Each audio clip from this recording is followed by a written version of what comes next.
Hi, this is Grammy Kendall. This video is for Malachi and someday for Asa and any other grandchildren and anyone else. I'm going to read from Little House in the Big Woods.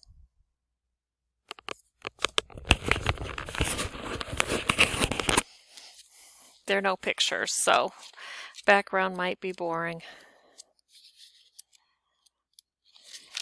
Oh, there are pictures.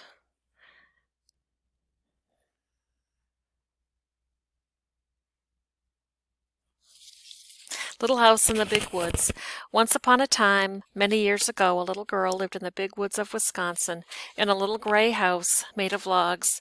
The great dark trees of the big woods stood all around the house, and beyond them were other trees, and beyond them were more trees. As far as a man could go to the north in a day or a week or a whole month, there was nothing but woods. There were no houses, there were no roads, there were no people. There were only trees and wild animals who had their homes among them. Wolves lived in the big woods, and bears and huge cats. Muskrats and mink and otter lived by the streams. Foxes had dens in the hills, and deer roamed everywhere. To the east of the little log house, and to the west, there were miles upon miles of trees, and only a few little log houses scattered far apart in the edge of the big woods. So far as the little girl could see, there was only the one little house where she lived with her father and mother, her sister Mary, and baby sister Carrie.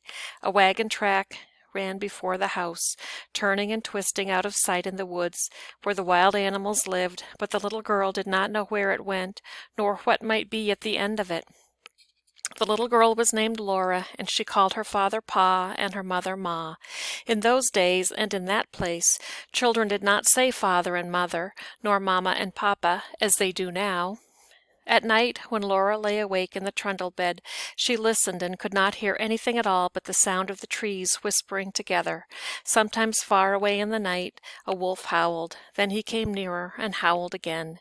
It was a scary sound. Laura knew that wolves would eat little girls, but she was safe inside the solid log walls. Her father's gun hung over the door, and good old Jack, the brindle bulldog, lay on guard before it. Her father would say, "Go to sleep, Laura. Jack won't let the wolves in." So Laura snuggled under the covers of the trundle bed, close beside Mary, and went to sleep. One night her father picked her up out of bed and carried her to the window, so that she might see the wolves. There were two of them, sitting in front of the house. They looked like shaggy dogs. They pointed their noses at the big bright moon and howled. Jack paced up and down before the door, growling. The hair stood up along his back, and he showed his sharp, fierce teeth to the wolves. They howled, but they could not get in. The house was a comfortable house. Upstairs there was a large attic, pleasant to play in when the rain drummed on the roof. Downstairs was a small bedroom and the big room. The bedroom had a window that closed with a wooden shutter. The big room had two windows with glass in the panes, and it had two doors, a front door and a back door. All around the house was a crooked rail fence to keep the bears and the deer away. In the yard in front of the house were two beautiful big oak trees. Every morning, as soon as she was awake, Laura ran to look out of the window, and one morning she saw in each of the big trees a dead deer hanging from a branch. Pa had shot the deer the day before, and Laura had been asleep when he brought them home at night and hung them high in the trees so the wolves could not get the meat. That day Pa and Ma and Laura and Mary had fresh venison for dinner. It was so good that Laura wished they could eat it all. But most of the meat must be salted and smoked and packed away to be eaten in the winter.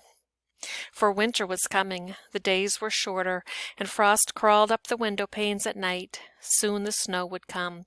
Then the log house would be almost buried in snowdrifts, and the lake and the streams would freeze. In the bitter cold weather, Pa could not be sure of finding any wild game to shoot for meat. The bears would be hidden away in their dens, where they slept soundly all winter long. The squirrels would be curled in their nests in hollow trees, with their furry tails wrapped snugly around their noses. The deer and the rabbits would be shy and swift. Even if Pa could get a deer, it would be poor and thin, not fat and plump as deer are in the fall. Pa might hunt alone all day in the bitter cold in the big woods covered with snow, and come home at night with nothing for Ma and Mary and Laura to eat. So as much food as possible must be stored away in the little house before winter came. Pa skinned the deer carefully and salted and stretched the hides, for he would make soft leather of them. Then he cut up the meat and sprinkled salt over the pieces as he laid them on a board. Standing on end in the yard was a tall length cut from the trunk of a big hollow tree. Pa had driven nails inside as far as he could reach from each end. Then he stood it up, put a little roof over the top, and cut a little door on one side near the bottom. On the piece that he cut out he fastened leather hinges. Then he fitted it into place, and that was a little door, with the bark still on it. After the deer meat had been salted several days, Pa cut a hole near the end of each piece and put a string through it. Laura watched him do this, and then she watched him hang the meat on the nails in the hollow log. He reached up through the little door and hung meat on the nails as far up as he could reach. Then he put a ladder against the log, climbed up to the top, moved the roof to one side, and reached down inside to hang meat on those nails. Then Pa put the roof back again, climbed down the ladder, and said to Laura, "Run over to the chopping block and fetch me some of those green hickory chips, new, clean, white ones." So Laura ran to the block where Pa chopped wood and filled her apron with the fresh, sweet-smelling chips. Just inside the little door in the hollow log, Pa built a fire of tiny bits of bark and moss, and he laid some of the chips on it very carefully. Instead of burning quickly, the green chips smoldered and filled the hollow log with thick, choking smoke.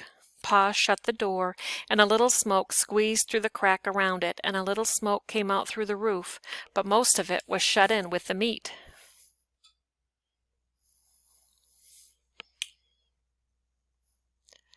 There's a picture of the hollow log with the meat. There's Laura, and then there's another picture coming up. What's that of? Looks like someone's running.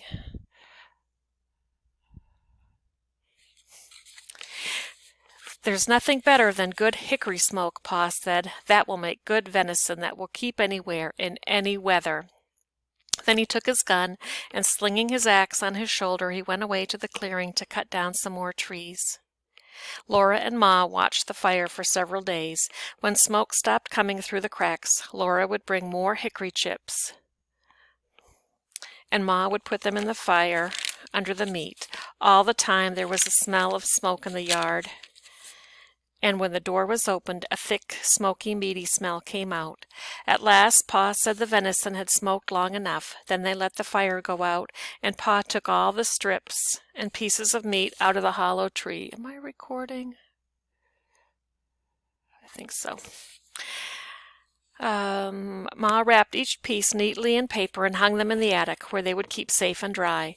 One morning Pa went away before daylight with the horses and wagon, and that night he came home with a wagon load of fish. The big wagon box was piled full, and some of the fish were as big as Laura. Pa had gone to Lake Pepin and caught them all with a net. And that's all for today. I'll keep reading next time from Little House in the Big Woods. Love you. This is Grammy Kendall.